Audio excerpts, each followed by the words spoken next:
नमस्कार मैत्रिणींनो, मी प्रतिभा जाधव. तुमचं स्वागत आहे आमच्या ऑल इन वन चॅनलवर. मैत्रिणींनो, काल एक जुनी मैत्रीण भेटली. तिला मी गुरुवारी घरी याचं आमंत्रण दिलं तर मला बोलली, तू अजून पण मार्गशीर्षचे गुरुवार करतेस? मी तर कधीच बंद केले. तर मी विचारलं, का बंद केलेस?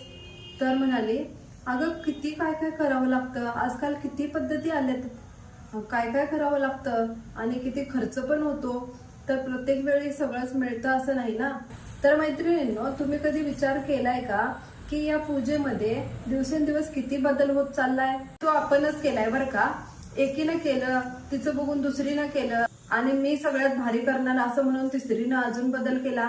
असं होत होत आजकाल खूप बदल होत चालले. तुम्ही सांगा, सत्यनारायणाची पूजा ब्राह्मणाने लावायची आहे म्हणून बरं, जर ती कुणीही लावली असती तर त्यात सुद्धा एवढे बदल होत गेले असते, तर आज गोरगरिबांना कर्ज काढून सत्यनारायणाची पूजा करावी लागली असती.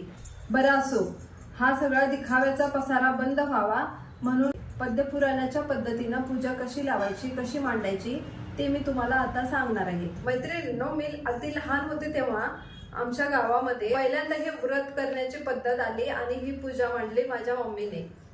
तर तेव्हापासून मी अगदी लहान असल्यापासून मी ही पूजा कशी मांडायची ते पाहत आले.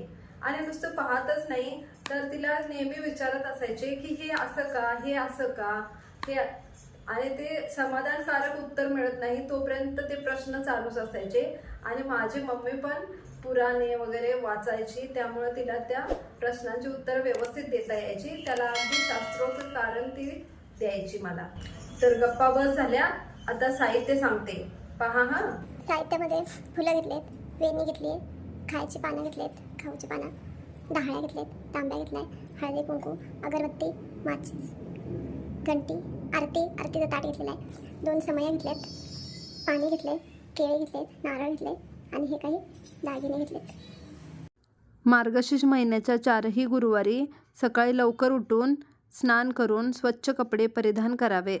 पूजेची जागा साफ करून रांगोळी काढून त्यावर हळदी कुंकू वाहावे आणि पाट मांडावा. पाटावर नवीन वस्त्र किंवा नवीन नसेल तर स्वच्छ असे वस्त्र ठेवावे. त्यानंतर लक्ष्मी मातेच्या प्रतिमेला हळदी कुंकू लावून पूजन करून घ्यावे. लक्ष्मीची प्रतिमा नसेल तर व्रताच्या पुस्तकाचे पूजन केले तरीही चालते. आता पाटावर थोडेसे तांदूळ ठेवून त्याच्यावर ही प्रतिमा ठेवायची. नंतर या प्रतिमेला एक हार घालून घ्यायचा. पूजेच्या उजव्या बाजूला थोडेसे तांदूळ ठेवून त्याच्यावर एक सुपारी मांडायची आहे.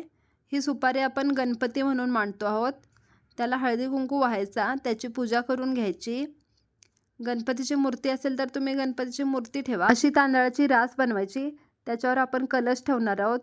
तर आता हा कलश घेतलाय, त्याला 8 बाजूला हळदी कुंकवाची बोटे ओढून घेतली. तर ही 8च बोटे का ओढायची, तर 8 दिशा असतात आणि 8ही दिशांना हळदी कुंकवाचं तेज आणि पावित्र्य पसरावं म्हणून ही 8 बोटे ओढायची. कलशामध्ये नाणे, सुपारी, मोती, पोवळे, दुर्वा अशा 5 वस्तू घालायच्या आहेत.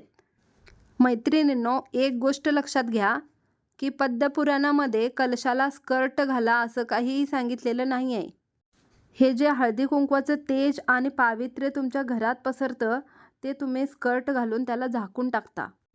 आता कलशामध्ये पाणी घालायचं आहे. आता हा जो नारळ घेतलाय तर त्याला मी हे डोळे वगैरे आहेत ते लावून घेणार आहे. ते नसलं तरी तुम्ही फक्त हळदी कुंकू लावून नारळ ठेवला तरी चालतं. हे मी ऑलरेडी नथ वगैरे लावून घेतलेलं आहे. आता कलशामध्ये 5 झाडाचे 5 डहाळे काढून ते साफ करून ठेवले होते ते मी घालून घेते. ते असे व्यवस्थित घालून घ्यायचे. आंब्याचा डहाळा मिळाला तर चांगली गोष्ट आहे, नाही भेटला तर कोणत्याही फळांच्या फुलांच्या झाडांचे डहाळे चालतात. त्यावर नारळ ठेवून घ्यायचा. आता ही रेडीमेड फुलांची वेणी आहे. ताज्या फुलांची वेणी नाही भेटली तर तुम्ही ही रेडीमेड फुलांची वेणी पण घालू शकता. बाजूला अशी फुलं लावून घ्यायची. आपणच या प्रथा पाडत गेलो. देव काही म्हणत नाही आहे की मला हे पाहिजे ते पाहिजे. आपल्याकडे जे साहित्य आहे त्याच्यातच जसं जमेल तसंही आपण केलं तरीही ते देवाला मान्य होतं. फक्त मनापासून भावना पाहिजे. आता हे व्यवस्थित असं लावून घेतलं. फुलं, वेणी, डहाळ्या सर्व व्यवस्थित लावून घेतलं. आता पूजेच्या समोर 5 विड्याची पाने मांडायची आहेत आणि त्याच्यावर 5 फळे ठेवायचे आहेत. 5 प्रकारची फळे ठेवा किंवा एकाच प्रकारची 5 फळे ठेवलात तरीही चालतं, पण ती फळे खाण्यायोग्य असावीत. तुम्हीच जर खाऊ शकत नसला तर लक्ष्मी मातेने ती कशी खायची सांगा बरं. कलशाच्या बाजूला ही 2 विड्याची पाने ठेवायची आणि आता सगळ्याला हळदी कुंकू लावून घ्यायचं. सर्व विड्याच्या पानांना पण हळदी कुंकू लावून घ्यायचं आहे.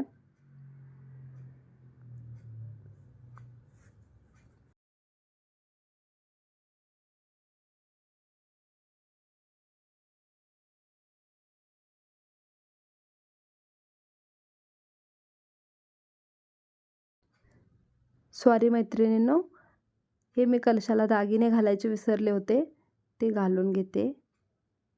एखादा दागिना घातला तरी चालेल. माझ्याकडे 2 आहेत म्हणून मी 2 घालते. मंगळसूत्र आणि एक ठुशी घातली. आता हे ओटी सामान आणि करंडफणी म्हणून मिळते, बाजारामध्ये मिळते किंवा हे घरी असेल तर घरातलं तुम्ही जमा करून ठेवू शकता. आधी त्या पानाच्या विड्यावरती 11 रुपये, 21 रुपये, 51 रुपये काही दक्षिणा ठेवायचा. त्याच्यावरच ओटीचं साहित्य पण ठेवायचं. ते करंडफणी वगैरे ते पण तिथंच ठेवायचं. आणि जे 5 विड्याची पाने आपण पुजलेत त्याच्यावर 5 प्रकारची 5 फळे किंवा एकाच प्रकारची 5 फळे ठेवून घ्यायची. त्याच्यावर पण एक एक फूल व्हायचं. 5ही फळावरती एक एक फूल व्हायचं. इथे मी आधी एक समई लावली होती, ती समई आता विझली आहे. तर आता दोन्ही बाजूच्या दोन्ही समया मी लावून घेते. तसंच आरती पण तयार करून घेते. अगरबत्ती, धूप ओवाळायचा. प्रसादासाठी शेंगदाणे साखर किंवा दूध साखर ठेवायचं. शक्यतो पूजा सकाळीच मांडायची आहे आणि संध्याकाळी व्रतकथा वाचायची. त्यानंतर सर्व कुटुंबासोबत लक्ष्मीची आरती करायची आहे. सर्वांना प्रसाद द्यायचा. सायंकाळी गायीची पूजा करायची. गाय नसेल तर गायीच्या प्रतिमेची पूजा करायची. तुमच्याकडे असे पुस्तक नसेल वाचायला, व्रतकथा वाचायला, तर तुम्ही महालक्ष्मी कॅलेंडरमध्ये जानेवारी महिन्याच्या पाठीमागे व्रतकथा आहे ती वाचू शकता. दिवसभर उपवास करायचा आहे आणि संध्याकाळी गोडाचा नैवेद्य बनवायचा. घरात कोणतंही मांसाहार बनवायचं नाही आहे. लक्ष्मी अशीच येत जा, मुलाबाळांना सुखी ठेव, मला सौभाग्य दे, मुलांना आयुष्य दे, दान धर्माची बुद्धी दे, तुझी पूजा करून घे, तू त्याची लयलूट होऊ दे, माझा नमस्कार तुला पोचू दे, तुझा आशीर्वाद मला मिळू दे, भरली घागर घरात राहू दे, तेल तुपाचा दिवा तुला दिसू दे, माझे बोल तू ऐकावे आणि तुझे बोल मी मानावे, हीच माझी प्रार्थना. मार्गशीर्ष महिन्यातल्या 4 गुरुवारी हे व्रत करायचे आहे.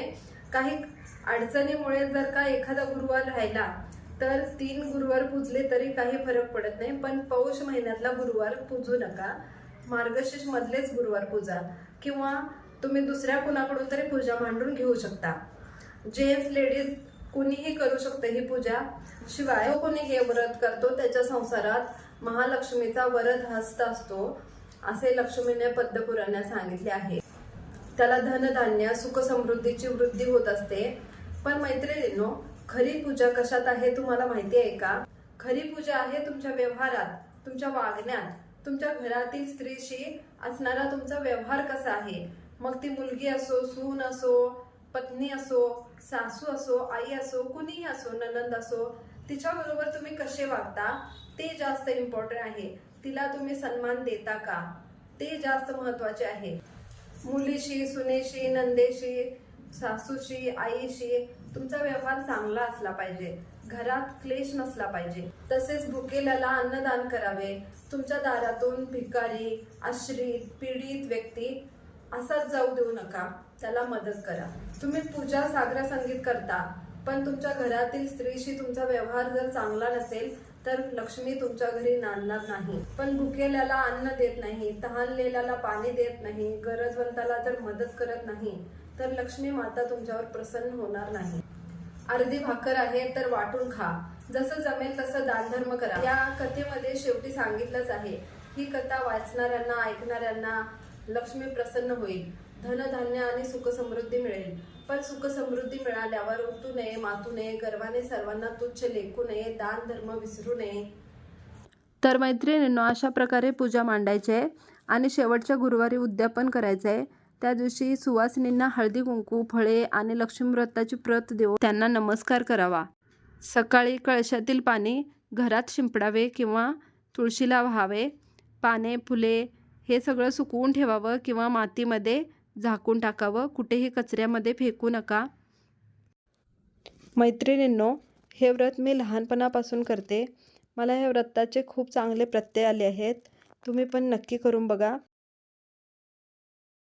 तर मैत्रिणींनो, तुम्हाला जर माझं म्हणणं पटलं असेल तर या व्हिडिओला लाईक करा आणि कमेंट बॉक्समध्ये जरूर सांगा. आणि पटलं नसल्यास का पटलं नाही तेही कमेंट बॉक्समध्ये जरूर सांगा.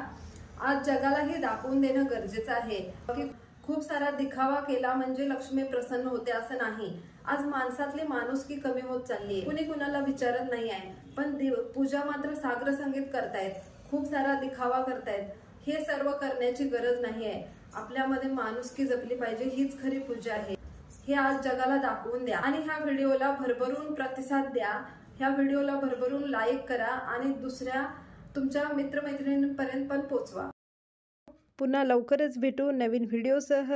तोपर्यंत बाय बाय.